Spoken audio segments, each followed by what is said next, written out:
It didn't start with a firing. It started quietly, with whispers in hallways, with the kind of glances people think are subtle, but absolutely are not. The quick look, the pause, the look again. The sort of thing that makes you wonder if you have something on your shirt, except eventually you realise the problem isn't the shirt at all. Camilla had been teaching for years, and she loved it. Not in the casual, this pays the bills kind of way. Teaching was something she genuinely believed in. She planned lessons late into the night, the way teachers often do when they're convinced the next worksheet might finally make fractions make sense. She stayed after school to help struggling students. She showed up early to prepare the classroom. If a student asked for help, she gave it. If a student needed encouragement, she found the time. In other words, she was doing what good teachers do every day, quietly putting in far more effort than anyone outside the classroom ever realizes. She followed the rules. Her clothing followed the school's dress code exactly. Blouses, dresses, skirts, professional shoes, nothing flashy, nothing inappropriate. The kind of wardrobe you'd expect in any normal classroom. She wasn't making a fashion statement. She was just getting dressed for work. And yet, somehow, that became the problem. The first complaint arrived in an email. A parent contacted the school administration to say that Camilla's clothing was distracting. The message was polite and carefully worded, the kind of email that sounds reasonable until you actually try to figure out what it's saying. There was no mention of a specific rule being broken, no explanation of what exactly was inappropriate, just discomfort. Administrators initially brushed it aside. Schools get odd complaints all the time. One parent thinks homework is too hard, another thinks it's too easy, and occasionally someone decides a science project is secretly a government conspiracy. So, one vague complaint about a teacher's clothing didn't seem like a big deal. Until another email arrived, then another. Before long, the administration realised the messages weren't isolated. Several parents were raising the same concern. They claimed Camilla's appearance made them uncomfortable. They said her presence in the classroom was inappropriate. Not because of anything she said, not because of how she treated students, not because of her teaching ability, but because of how her body looked inside perfectly acceptable clothing. Camilla happened to have a curvier figure. That was it. No scandal, no rule violation, no dramatic incident, just body shape. Behind closed doors, administrators started discussing the situation. Unfortunately, the topic of those conversations wasn't Camilla's performance reviews or her lesson plans. It was her body. They eventually called her in for a meeting. The conversation was awkward from the beginning. Administrators spoke in very careful language. The kind people use when they know they're saying something uncomfortable, but haven't quite figured out how to say it without sounding ridiculous. They told her she should be mindful of her appearance. They suggested she might want to consider different clothing, different cuts, different fits. Camilla listened politely, but she was confused. She asked a simple question. Which rule had she violated? That question created a small but noticeable silence, because there wasn't an answer. The dress code didn't prohibit anything she was wearing. Other teachers wore similar outfits, blouses, dresses, skirts. The difference was that those outfits looked different on their bodies, and apparently that mattered. The conversations continued. Administrators explained that parents were complaining. They said the school had to think about optics. They suggested Camilla should consider how she was perceived. It was one of those moments where nobody says the actual issue out loud, but everyone in the room understands it perfectly. Her body was being treated as a problem. Something she was expected to manage. Something she was expected to fix. Which is difficult advice to follow when the problem is something you were born with. Camilla left those meetings feeling unsettled. She started second-guessing everything. Every outfit she chose in the morning, every step down the hallway, every glance from another teacher. She began dressing even more conservatively. Looser clothing, higher necklines, longer skirts. If there was a way to look less noticeable, she was determined to find it. But the complaints didn't stop, because the issue had never been the clothing. Eventually, the administration made a decision. Camilla was called into another meeting. This one felt different, shorter, colder, The tone had changed. She was told her contract would not be renewed. The explanation was vague. They mentioned professional concerns. They referenced parent feedback. But they never pointed to a specific violation. No misconduct, no disciplinary history, no poor performance, just concerns. The message was clear even if the wording was not. Her body had become a liability. Camilla packed up her classroom that afternoon. If you've ever seen a teacher pack up a classroom, you know it's not a quick process. Teachers accumulate things over time.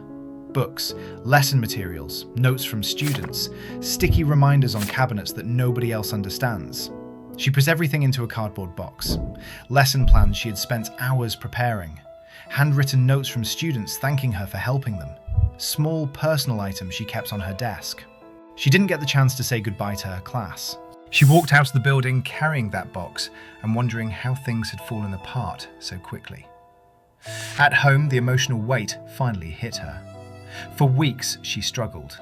Teaching wasn't just her job, it was the center of her professional life. Losing it didn't just mean losing income, it meant losing purpose. She worried about her reputation. When other schools called for references, what would they hear? What would administrators say about her? Would the vague phrase, professional concerns, quietly follow her everywhere? She questioned herself constantly. Maybe she had done something wrong. Maybe she had missed something. Maybe she should have tried harder to change how she dressed. It's remarkable how quickly people can start blaming themselves for problems they never created. Sleep became difficult. Anxiety crept into every part of her routine. But eventually, something shifted. The confusion faded. Not the explosive kind, the focused kind. The kind that says, this doesn't feel right. Camilla contacted a labour attorney. At first, she was hesitant. She had spent weeks being made to feel like this situation was somehow her fault. She almost expected the lawyer to tell her there was nothing to be done. Instead, the reaction was very different. As she explained what had happened, the attorney began asking questions. Detailed questions about the dress code, about the complaints, about the meetings with administrators. And slowly, a picture began to form. Under employment law, employers cannot fire someone simply because others are uncomfortable with their physical appearance, especially if that appearance does not violate policy. They also cannot apply dress code rules differently depending on someone's body type. In simple terms, if two teachers wear the same outfit, the rules should apply the same way to both of them. Camilla hadn't broken any rule, which meant what happened to her wasn't just unfair, it was potentially unlawful. Together, they filed a lawsuit. And once the legal process began, something interesting happened. Information started coming out. Internal emails surfaced, messages between administrators discussing the situation, comments about how parents perceived Camilla, concerns about how her body looked in professional clothing. None of it had anything to do with teaching ability. None of it had anything to do with classroom performance. It was all about appearance. The school attempted to defend its decision. They argued they were responding to parent complaints. They said they were trying to maintain a professional environment. But when asked to point to an actual rule Camilla had broken, they struggled, because there wasn't one. When asked why similar clothing worn by other teachers wasn't considered inappropriate, the answers became even more complicated. The truth was becoming difficult to avoid. This wasn't about professionalism. It was about discomfort with a woman's body. The case gained attention, not just because of Camilla, but because it highlighted something many workplaces quietly struggle with. The idea that a person can follow every rule and still be punished for how they look while doing it. Eventually, the case reached its conclusion. The school lost. The settlement included financial compensation. The institution was required to address the circumstances surrounding her dismissal. But the money wasn't the most important part. The case sent a message. Workplaces cannot hide discrimination behind vague words like optics or perception. Policies have to mean something. Rules have to apply equally. And bodies, especially women's bodies, cannot be treated like workplace violations. Camilla eventually returned to teaching at a different school, one that valued her skills, her dedication, and her ability to connect with students. It took time for her confidence to return, but it did. The classroom felt like home again. And the people who once complained, they faded into the background. The administrators who made the decision to fire her, they had to answer difficult questions about how the situation had been handled. As for Camilla, she didn't just recover her career, she exposed a problem that many people prefer not to talk about. Because the truth is, this story was never really about clothing. It was about power.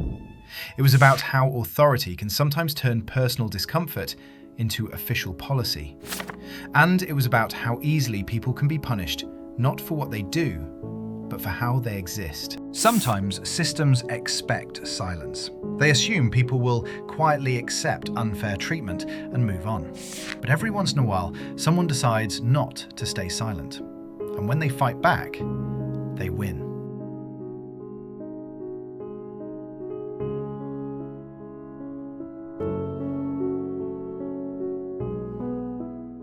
That's another case closed here in the Rotten Swamp. The truth always surfaces, no matter how deep it's buried. If you're hungry for more dark mysteries, hit subscribe and ring that bell. Until next time, keep your doors locked and your secrets buried deeper than mine. This is Rotten Swamp, where justice never rots.